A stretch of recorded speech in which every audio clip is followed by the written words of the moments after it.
Bonsoir à toutes et à tous, les titres de cette édition. Johannes Dayon n'est plus conseiller spécial auprès du président Patrice Talon. Les raisons de son limogeage restent inconnues pour l'heure. Le gouvernement a déclaré la journée du 10 avril 2024 férié, chômé et payé. C'est en raison de la célébration du Ramadan. L'examen de la candidature d'adhésion de la Palestine à l'ONU démarre fin avril 2024, mais cette décision de l'organisation déplaît aux autorités israéliennes. Nous y reviendrons. L'École supérieure d'administration, d'économie, de journalisme et des métiers de l'audiovisuel ESAE offre de nouveaux challenges pour l'année universitaire 2023-2024. Étudiantes et étudiants, parents d'élèves nouveaux bacheliers, ESAE, c'est la garantie d'une formation de qualité à des conditions très avantageuses. À Gbedjromede, à Papa, à Boumekalavi et Parakou, inscrivez-vous en administration générale, administration du travail et de la sécurité sociale, trésor et finances publiques, impôts, diplomatie et relations internationales, journalisme et métiers de l'audiovisuel, gestion des marchés publics, planification et développement local, sciences économiques, sciences juridiques et toutes les filières des sciences de gestion. ESAE vous offre des bourses, demi-bourses et de réductions pour les premières inscriptions dans toutes ces filières. Waouh! En licence 1, 2 et 3 et en master, bénéficiez jusqu'à 50% de réduction sur tous nos sites. N'est-ce pas génial? Infoline. ESAE Gbedjromede, 3e rue à droite en quittant le carrefour Le Jador pour la BIBE Jéricho ou au plus 229 90 93 65 21 98 98 14 00 à Kpakpa au plus 229 52 88 33 33 à Boumekalavi au plus 229 52 88 44 44 Parakou au plus 229 52 46 12 12. ESAE, l'excellence à un nom.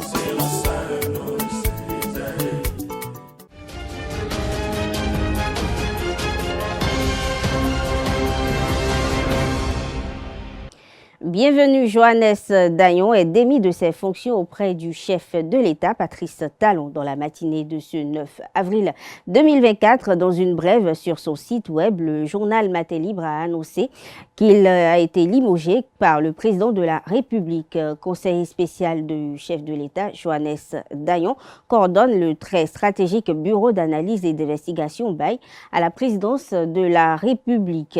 L'information de son limogeage est reprise en boucle par plusieurs médias.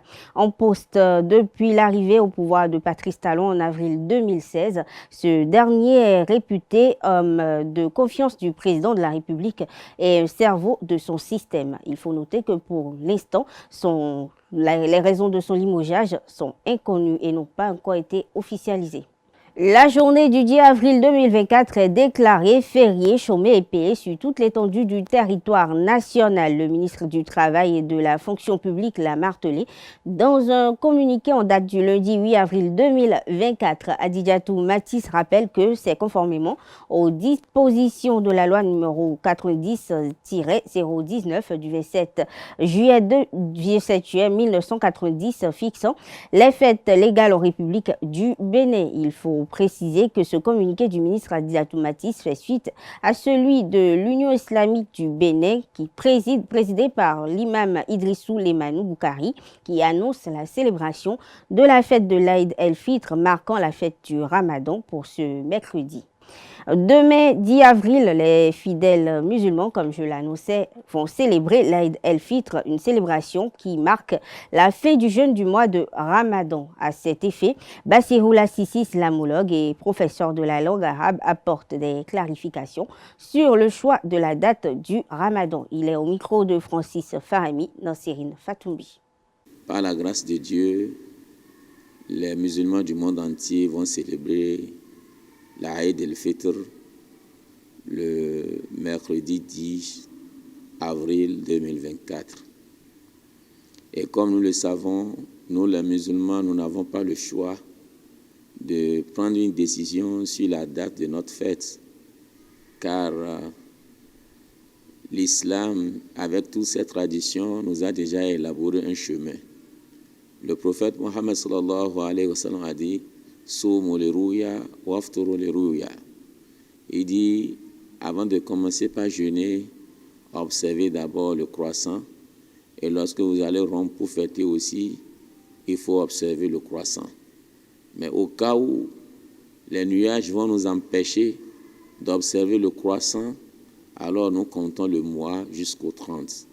Ce qui nous démontre que le mois, chez nous dans le calendrier musulman, c'est 29 ou 30. Lorsque le croissant apparaît, donc le mois a compté 29. Au cas contraire, si on ne voit pas le croissant, nous on compte le mois jusqu'au 30. Donc c'est pourquoi d'habitude, les musulmans ne peuvent pas dire clairement que la fête c'est pour tel jour ou tel jour. Mais ils attendent d'abord le soir où tout le monde entier sera en train de chercher le croissant. Et si cela a été observé, on annonce et que tout le monde se range de côté et on organise la fête selon encore la tradition. Donc, c'est pourquoi nous prions beaucoup de gens, surtout ceux qui ne sont pas musulmans, de nous accepter notre tradition de cette manière. Ce n'est pas de notre choix, c'est une loi divine et on n'a pas le choix de dépasser la loi lorsque nous annonçons cela de notre propre gré et que ça a été le contraire, le châtiment nous revient selon la disposition islamique. Si par exemple, quelqu'un qui n'a pas observé la lune et qu'il est arrivé aujourd'hui à fêter, faqad asa Aba Qasim, il a offensé la loi et il a offensé le prophète Mohammed sallallahu alayhi wa sallam. Et le châtiment qui lui sera réservé, c'est de jeûner 2 mois successivement parce qu'il a mangé le soir de Ramadan ou bien le jour du Ramadan sans aucune raison claire, sans preuve. Donc, c'est pour cela, nous tous nous sommes conformés à la loi. Nous n'avons pas observé la lune, alors la fête, c'est pour le mercredi 10 avril. Comment aborder la célébration de l'Aïd el-Fitr? L'islamologue y répond à travers cet élément. À partir du soir, qu'est-ce que nous commençons? Nous commençons par glorifier le nom d'Allah.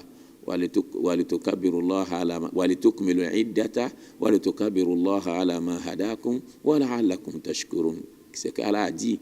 Donc nous complétons les jours et après nous glorifions le nom d'Allah et c'est la fête. Qu'est-ce que cela veut dire? C'est qu'à partir du soir, aujourd'hui, lorsque nous allons terminer la prière de 19h jusqu'à 20h, on commence par dire Allahu Akbar, Allahu Akbar, Allahu Akbar, La ilaha illallah, Allahu Akbar, Allahu Akbar, Walillahi alhamd. On commence par répéter cela.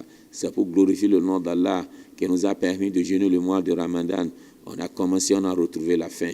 Et cette glorification continue jusqu'à l'aube, jusqu'au moment où nous allons nous apprêter.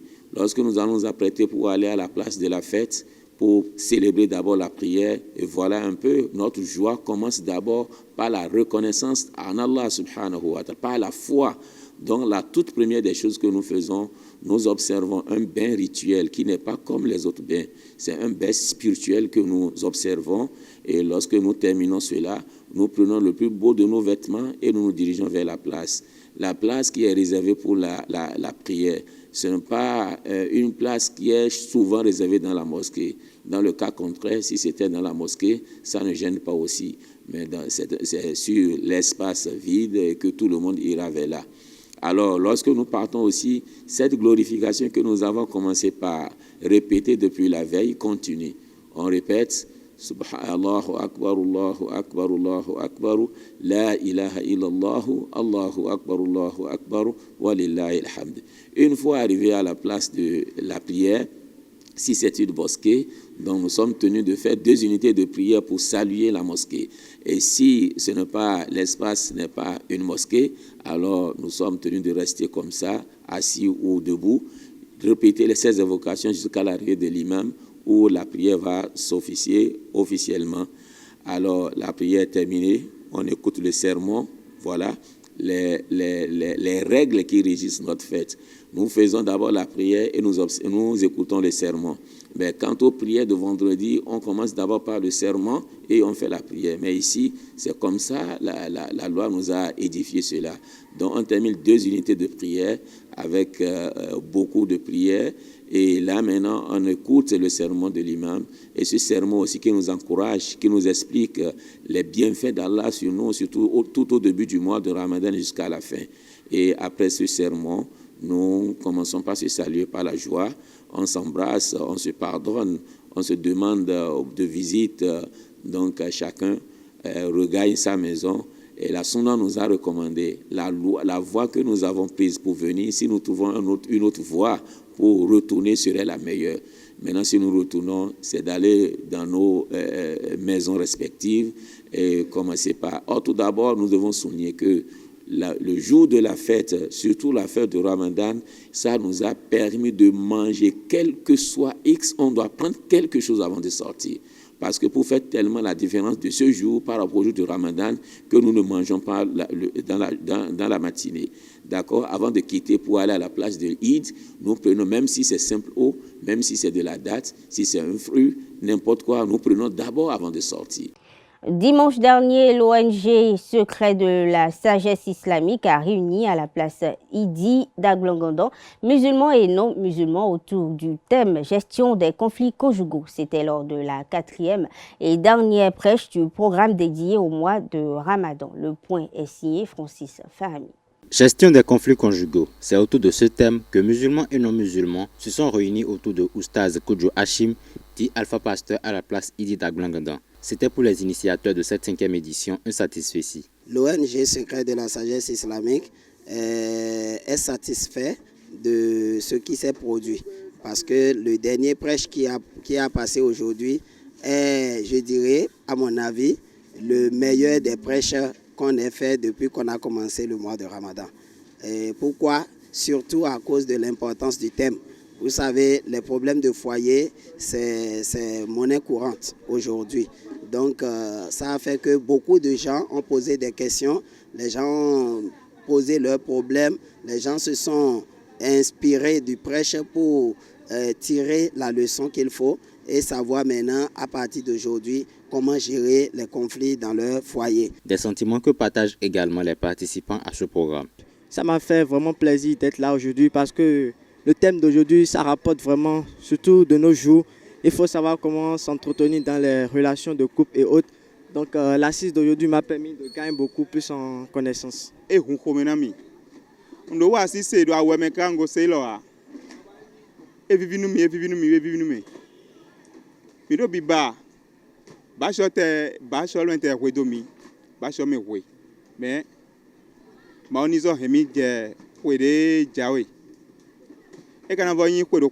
Il s'agit d'une initiative que l'ONG Secret de la Sagesse Islamique envisage étendre aux autres mois. Les prêches désormais ne seront plus seulement dans le mois de Ramadan. Et Inch'Allah, par la grâce de Dieu, ce serait programmé et chaque mois. Nous allons faire un prêche chaque mois, si Dieu le veut. Donc c'est déjà un progrès par rapport à l'objectif que nous voulons atteindre. Le dimanche 17 mars, l'ONG Secret de la Sagesse Islamique débutait le programme de prêche islamique du mois de Ramadan avec Oustaz Koudjou Hachim, dit Alpha Pasteur. Il édifiait alors les participants sur l'entraide en islam. Le téléphone portable peut parfois être source de crise dans un couple. Souvent banalisé mais assez couramment effectué, le snooping qui désigne le fait de fouiller dans le téléphone de son ou sa partenaire est souvent source de conflit.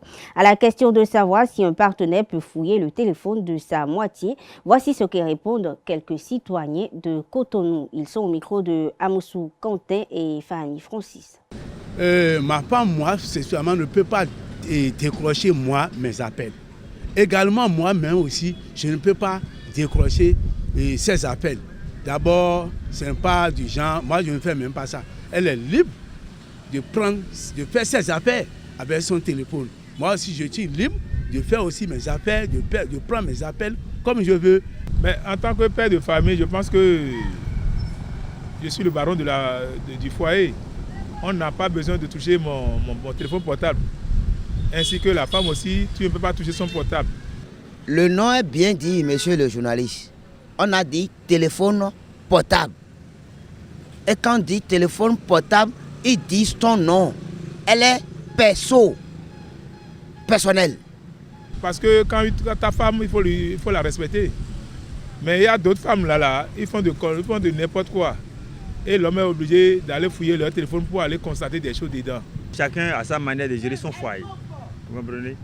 Moi, il y a des appels que ma femme peut décrocher. Vous comprenez un peu? Maintenant, si, à des moments, je dirais peut-être que je suis alité et que je ne peux pas décrocher mon portable, que quand quelqu'un m'appelle, elle peut toutefois décrocher. Je dirais que ce n'est pas bien qu'un partenaire décroche un téléphone portable de l'autre partenaire à son insu. D'accord? Moi, je vois que c'est source de conflit. Ça part juste d'un malentendu simplement qui peut arriver, voilà.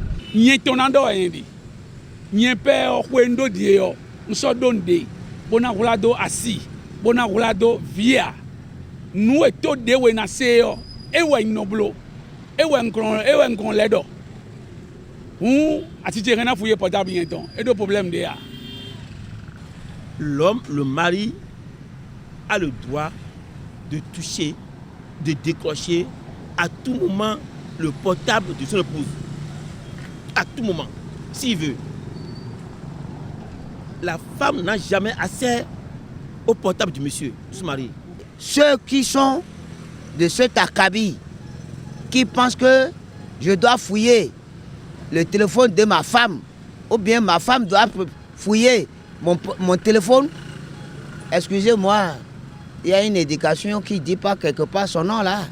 Imaginons simplement que toi garçon, toi l'homme de la famille, tu sois sous la douche et que ta secrétaire appelle, vous voyez, avec une voix douce et que ta femme décroche, entend la voix douce. Vous voyez un peu, non? On peut déjà commencer par s'imaginer des choses. Et donc, moi, je souhaiterais que chacun garde son portable. Je vais laisser quand même mon portable à ma femme et elle va fouiller. Ça, c'est pas bon pour moi, ma personne d'abord. Vous comprenez? Parce qu'en tant qu'homme, moi-même, j'ai des choses à cacher à ma femme. Je ne peux pas exposer, je peux pas exposer tout à ma femme. Parce qu'on dit ma femme que je vais dire, il faut regarder tout ça. Non, non. Ça, là, ce problème-là, ça amène beaucoup de frustration dans les foyers. Ça amène du scandale dans les foyers, au fait. Une session de formation se déroule du 8 au 12 avril 2024 à Cotonou au profit des acteurs du système d'information de gestion des finances publiques sur l'utilisation du périmètre 7 du 6GFP dédié à la comptabilité des matières. Au cours des travaux, ces acteurs vont s'approprier les innovations et les exigences du module pour son exploitation optimale en vue d'une meilleure gestion du patrimoine non financier de l'État. Un drame a été enregistré dans la commune de Niki au Bénin dans la soirée du lundi 8 avril. En effet, un pick-up appartenant à un réseau de téléphonie mobile a heurté une moto transportant 7 personnes. À part le conducteur, les 6 autres passagers de la moto sont des enfants dont l'âge est compris entre 6 et 13 ans. Selon un média de la commune, ils se rendaient chez le coiffeur afin d'éviter l'encombrement dans des salons de coiffure. Quand le drame est survenu sur les lieux, 5 enfants sont morts en même temps. Les 2 survivants, dont le conducteur étaient dans un état inquiétant. Ils ont été conduits à l'hôpital. Les victimes de l'accident sont de la même famille, il faut le préciser. Et sur la moto, l'homme transportait ses neveux et ses enfants. Le chauffeur, quant à lui, a pris la fuite après l'accident. Passons à présent aux informations internationales. En RDC, l'organisation Ensemble contre la peine de mort a organisé hier lundi au barreau de Paris une conférence sur la question de la peine de mort et a levé du moratoire sur la question décidée par le gouvernement congolais. Kinshasa dit s'attaquer aux trahisons de l'armée dans le contexte de la guerre contre le mouvement M23 à l'est du pays. Mais pour l'invité de l'organisation, il s'agit d'un raccourci du gouvernement et qui relève du populisme. Selon les autorités de la RDC, le rétablissement des exécutions vise à endiguer également la recrudescence d'actes terroristes et de banditisme en milieu urbain, entraînant mort d'hommes. Autre information, ce mardi 9 avril, l'Allemagne a déclaré devant la plus haute juridiction de l'ONU que la sécurité d'Israël est au cœur de sa politique étrangère et a rejeté fermement toute accusation portée par le Nicaragua selon lesquelles Berlin facilite un génocide à Gaza. Une déclaration de l'avocate Tanja von Uslar-Gleichen parlant au nom de l'Allemagne devant la Cour internationale de justice qui siège à La Haye. Dernière information internationale dans cette édition, le Conseil de sécurité de l'ONU a promis d'examiner la demande d'adhésion de la Palestine en son sein d'ici fin avril 2024. Elle espère prendre sa place légitime au sein de la communauté internationale, a expliqué hier lundi l'ambassadeur Riyad Mansour, alors qu'un peu plus tôt, son homologue israélien Gilad Erdan avait critiqué avec virulence la décision du Conseil de sécurité de l'ONU d'examiner la requête. Et selon lui, rien que cela est déjà une victoire pour ceux qui ont commis et soutenu les attaques du 7 octobre. Il faut rappeler qu'en 2011, une précédente requête avait été avortée à huis clos. Et c'est la première fois que la démarche palestinienne va atteindre ce stade. Mesdames, Messieurs, c'est sur cette information que on fait cette édition. Merci de l'avoir suivi. Bonne soirée à toutes et à tous et à très bientôt.